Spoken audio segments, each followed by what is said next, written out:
कच्चे तेल की कीमत कम हुई है तो हमारे देश में पेट्रोल की कीमत भी कम होनी चाहिए।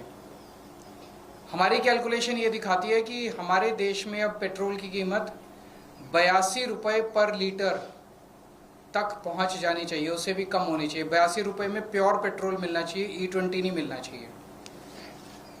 वो कैसे है मैं थोड़ा सा आपको समझाता हूँ। $70 पर बैरल जो आज की कच्चे तेल की कीमत है, उसको अगर एक्सचेंज रेट से मल्टीप्लाई करके कच्चे तेल को की कीमत को रुपए में कन्वर्ट किया जाए तो 42 रुपये प्रति लीटर कच्चे तेल की कीमत है। उसके ऊपर जितने चार्जेस है वो मैंने एज इट इज कांस्टेंट रखे हैं, वो मैंने कम नहीं किया। रिफाइनिंग, OMC मार्जिन, ट्रांसपोर्ट 9 रुपये पर लीटर, सेंट्रल टैक्सेस 12 रुपये पर लीटर, स्टेट्स के एवरेज ले लिया मैंने, वैट 25% 16 रुपये पर लीटर और डीलर कमीशन 3 रुपये पर लीटर। ये ऐड कर दो तो 82 रुपये पर लीटर के हिसाब से हमारे देश में प्योर पेट्रोल मिलना चाहिए। और अगर इसको E20 कर दिया जाए तो ये और भी मुझे लगता है 70 रुपये तक आना चाहिए। E20 पेट्रोल जो आज 102 रुपये में मिल रहा है। इसी तरह से हम डीजल की कीमत भी कैलकुलेट कर सकते हैं। डीजल की कीमतें भी कम हो सकती है। और पेट्रोल और डीजल की कीमतें अगर कम हो जाएं तो मैं समझता हूं कि महंगाई के ऊपर बहुत बड़ी चोट होगी। महंगाई से लोगों को रिलीफ मिलेगी, क्योंकि पेट्रोल और डीजल ट्रांसपोर्ट को अफेक्ट करते हैं और सब चीज़ों में अगर ट्रांसपोर्ट सस्ता हो गया तो सब चीज़ों की रेट में कमी आएगी। अब सरकार ये कह सकती है, जो मैंने हरदीप पुरी जी के बयान सुने हैं, कि जब वॉर चल रहा था तो उस वॉर में तेल की कंपनियों को घाटा हुआ, जिसकी भरपाई अब हमें प्रॉफिट करके पूरी करनी पड़ रही है। ये इनका तर्क बिल्कुल गलत है। दोस्तों नमस्कार। दोस्तों, आज बिना किसी भूमिका के मैं जन सरोकार से जुड़े मुद्दों पर, समस्याओं पर और महंगाई पर बात करने जा रहा हूँ। आपको याद होगा कि जब 5 प्रदेशों के चुनाव हो रहे थे या उसके परिणाम आने के तुरंत बाद देश के पूरे हिस्से में, पूरे देश में पेट्रोल, डीजल और CNG के दामों में लगातार वृद्धि होती आई। इसके पीछे प्रधानमंत्री ने अपने एक निजी कार्यक्रम में ये जनता से अपील की थी कि वो गैस कम इस्तेमाल करें, पेट्रोल डीजल का इस्तेमाल कम करें। और इसके साथ साथ उन्होंने ये कहा कि जनता को खाने पीने की चीज़ों में भी किफ़ायत करनी चाहिए, क्योंकि देश संकट काल से गुजर रहा है। दिलचस्प बात यह है कि जिस दिन उन्होंने जनता से ये अपील की, उसके अगले दिन से ही वो विदेश यात्रा पर निकल गए। और इस घटना के, इस अपील के बाद तुरंत एक लंबे चौड़े काफिले के साथ वो जनसंपर्क में, यानी कि आंध्र प्रदेश से लेकर गुजरात तक उनका काफिला चला और सैकड़ों की संख्या में उनके काफिले में बड़ी बड़ी गाड़ियाँ, नेता, मंत्री, सब के सब ऐशो आराम के साथ वो गुजरात में एक जनसभा को संबोधित करने गए। यानी कि उपदेश हमेशा दूसरे के लिए होते हैं, ये बात सिद्ध हो गई। इतना ही नहीं, इस अपील के बाद, जनता से अपील करने के बाद वो तुरंत 4-5 देशों की यात्रा पर निकल गए। कहा जाता है कि देश के प्रधानमंत्री हैं, उनको बाहर आने जाने का उनके ऊपर जिम्मेदारी रहती है। जो कुछ करे जनता करे, त्याग करे जनता करे, ज़्यादा पैसा दे जनता दे, और सरकार क्या करे, सरकार के बारे में कुछ भी मत करो। विपक्ष इस बात को लेकर काफ़ी चिंतित था और उन्होंने इस महंगाई को लेकर जनता की समस्याओं के बारे में सरकार से हमेशा मांग की। लेकिन सरकार का कहना है कि विपक्ष का काम तो केवल सरकार को घेरना होता है, विरोध करना होता है। इसके पीछे उनकी कोई सोच, मैच्योर, परिपक्व सोच नहीं होती है। इस बात को लेकर सरकार कोई चिंता नहीं करती है।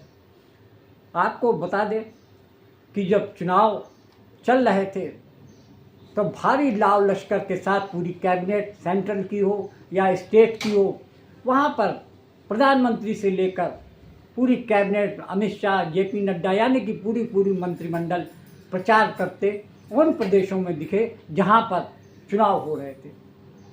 तब सरकार को ये समझ में नहीं आ रहा था कि देश में आर्थिक संकट है। ईरान और अमेरिका का युद्ध इसी साल 28 फरवरी से स्टार्ट हुआ और उसके बाद से ही 5 प्रदेशों में चुनाव की घोषणा चल रही थी। ऐसे में सरकार को सिर्फ चुनाव जीतने की मंशा सबके सामने आ गई, लेकिन चुनाव खत्म, खेल खत्म और जनता के ऊपर महंगाई का बम प्रधानमंत्री मोदी ने फोड़ दिया। युद्ध की वजह से डीजल पेट्रोल पर आया संकट भी बहुत बड़ा था। हमारे देश में तेल के बड़े बड़े कुएं नहीं हैं। जब ये संकट बढ़ा तो क्रूड ऑयल की कीमतें $70 प्रति बैरल से $120 प्रति बैरल तक पहुंच गई थी। आयात के रास्ते भी बंद थे। दुनिया के कई देशों में डीजल पेट्रोल की कीमतों में 40 से 50% का इजाफा हो गया। कई देशों में तो डीजल पेट्रोल कोटे के आधार पर मिलने लगा था, लेकिन भारत में एक दिन भी ऐसे हालात नहीं आए। अंतर्राष्ट्रीय बाजार में कच्चे तेल की कीमत $115 पर बैरल से $70 पर बैरल आ गई है। फरवरी, मार्च, अप्रैल में कुछ हद तक इसमें $115 पर बैरल थी और अब मार्केट में, अंतर्राष्ट्रीय मार्केट में $70 पर बैरल है। लेकिन हमारे देश में पेट्रोल की कीमत मई में 102 रुपए पर लीटर कर दी थी और वो अभी भी 102 रुपए पर लीटर है, और वो भी E20 की कीमत 102 रुपए पर लीटर है। जबकि अगर कच्चे तेल की कीमत कम हुई है तो हमारे देश में पेट्रोल की कीमत भी कम होनी चाहिए। हमारी कैलकुलेशन ये दिखाती है कि हमारे देश में अब पेट्रोल की कीमत 82 रुपए पर लीटर तक पहुंच जानी चाहिए, उससे भी कम होनी चाहिए। 82 रुपए में प्योर पेट्रोल मिलना चाहिए, E20 नहीं मिलना चाहिए। वो कैसे है, मैं थोड़ा सा आपको समझाता हूं। $70 पर बैरल जो आज की कच्चे तेल की कीमत है, उसको अगर एक्सचेंज रेट से मल्टीप्लाई करके कच्चे तेल की कीमत को रुपए में कन्वर्ट किया जाए तो 42 रुपए प्रति लीटर कच्चे तेल की कीमत है। उसके ऊपर जितने चार्जेस है वो मैंने एज इट इज कांस्टेंट रखे हैं, वो मैंने कम नहीं किया। रिफाइनिंग, OMC मार्जिन, ट्रांसपोर्ट 9 रुपए पर लीटर, सेंट्रल टैक्सेस 12 रुपए पर लीटर, स्टेट्स के एवरेज ले लिया मैंने, वैट 25% 16 रुपए पर लीटर और डीलर कमीशन 3 रुपए पर लीटर। ये ऐड कर दो तो 82 रुपए पर लीटर के हिसाब से हमारे देश में प्योर पेट्रोल मिलना चाहिए।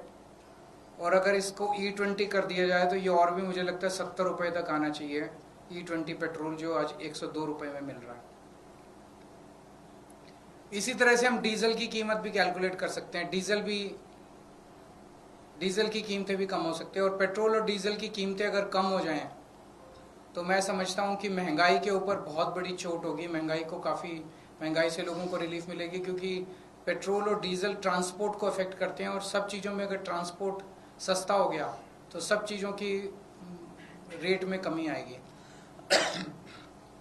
अब सरकार ये कह सकती है, जो मैंने हरदीप पुरी जी के बयान सुने हैं, कि जब वॉर चल रहा था तो उस वॉर में तेल की कंपनियों को घाटा हुआ, जिसकी भरपाई अब हमें प्रॉफिट करके पूरी करनी पड़ रही है।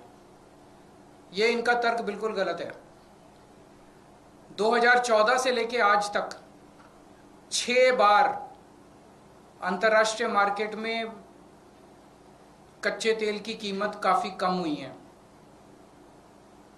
उसके बावजूद सरकार ने तेल की कीमत, जब जब कच्चे तेल की कीमत कम हुई, देश के अंदर पेट्रोल की कीमत नहीं बढ़ाई। तो उस वक्त जब इन्होंने बम्पर प्रॉफिट किए थे उन दिनों में, वो प्रॉफिट का पैसा अब ये क्या कर रहे हैं? अब इनको क्या वो 3 महीने 4 महीने जब युद्ध चला उस वक्त का जो थोड़ा बहुत इनको लॉस हुआ वो उससे कॉम्पेंसेट नहीं कर सकते? पिछले साल ही बताया जा रहा है कि 77,000 करोड़ रुपए का तेल कंपनियों को प्रॉफिट हुआ है, बम्पर प्रॉफिट हुआ है। पिछले 3-4 साल से बम्पर प्रॉफिट हो रहे हैं तेल कंपनियों को। तो क्या वो इस्तेमाल नहीं कर सकते इसको सेट ऑफ करने के लिए? वो कर सकते हैं।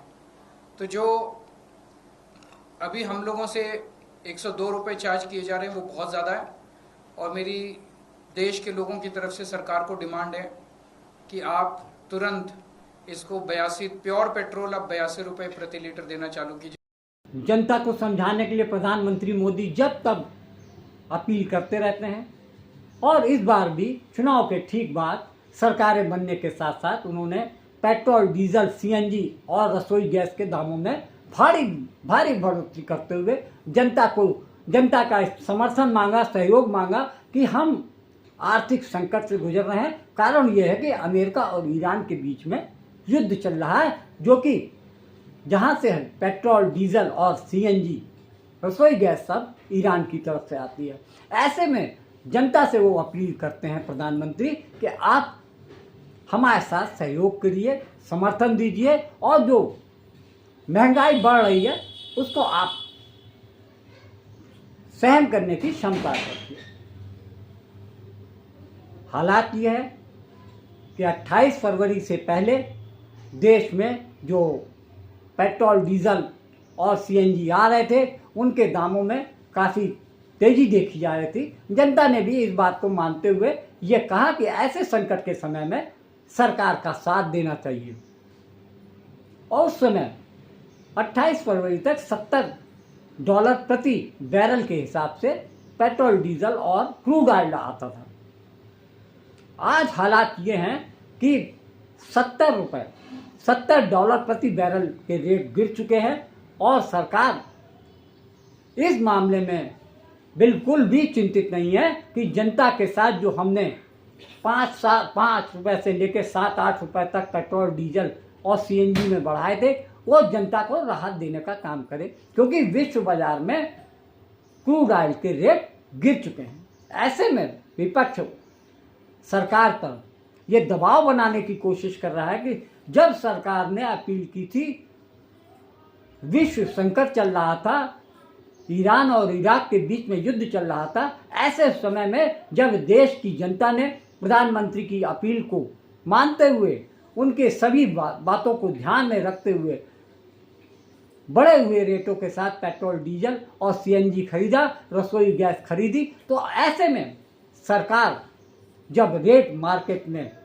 ख़त्म बिल्कुल उसी लेवल पे आ गए हैं, तो वो सरकार का दायित्व बनता है कि जनता को राहत देते हुए पेट्रोल, डीजल, सीएनजी और रसोई गैस के दाम घटाए।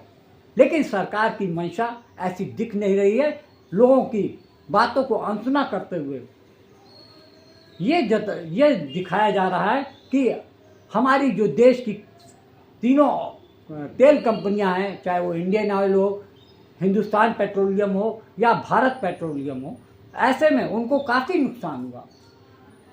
पेट्रोल और डीजल, सीएनजी के रेट चुनाव के कारण 5 प्रदेशों में जो चल रहे थे उसको देखते हुए नहीं बढ़ाए गए थे, बल्कि ये देखा गया कि जैसे ही चुनाव खत्म होते हैं वैसे ही सरकार नींद से जागती है और पेट्रोल, डीजल, सीएनजी, रसोई गैस में दाम बढ़ाती है। सर, जो लॉसेस की थ्योरी लगातार दी जा रही है, आप जिसके बारे में चर्चा भी कर रहे हैं, वो कह रहे हैं कि लगातार अप्स एंड डाउन्स होता है, तो उसकी वजह से मैनेज करना बहुत जरूरी है, और साथ ही साथ एटीएफ के प्राइसेस भी इससे कनेक्टेड हैं, जो एविएशन टर्बाइन फ्यूल है, तो बहुत सारा मैट्रिक्स केंद्र सरकार अपने डिफेंस में रखती है इस मामले में। तो मैट्रिक्स समझा दे सरकार हमें। हम भी इस देश के 140 करोड़ लोग समझदार लोग हैं। सरकार समझती है कि कुछ भी बोल के हम लोगों को बेवकूफ बना देगी। सरकार समझाए तो सही। सिंपल सी बात है, 77,000 करोड़ रुपए का प्रॉफिट। मैं आपको बताता हूं इनको कितना प्रॉफिट हुआ है। पिछले साल 77,000 करोड़ का प्रॉफिट, 2024-25 में 33,000 करोड़ का प्रॉफिट, 2023-24 में 80,000 करोड़ का प्रॉफिट। तो ये तीनों मिला लें तो इसी में 2 लाख करोड़ रुपए का प्रॉफिट है। तो अगर 4 महीने अगर थोड़ा बहुत लॉस हो गया तो कह रहे हैं अब हम बम्पर प्रॉफिट कमाएंगे क्योंकि पिछले 3 महीने में थोड़ा सा लॉस हुआ है। तो वो 2 लाख करोड़ कहाँ गए? वो सेट ऑफ नहीं कर सकते। बिजनेस कर रहे हैं, कभी फायदा भी होता है कभी नुकसान भी होता है। इसका मतलब ये थोड़ी कि नाजायज प्रॉफिट जनता से लेंगे। तो अभी जो लिया जा रहा है वो नाजायज प्रॉफिट है। स्वयं मंत्री जी ने इस पे पूरी जानकारी दी। कुछ लोग हैं जिनको अफवाहें फैलाने का और अराजकता फैलाने का ठेका ले रखा है, उनके मुखिया श्री अरविंद केजरीवाल है।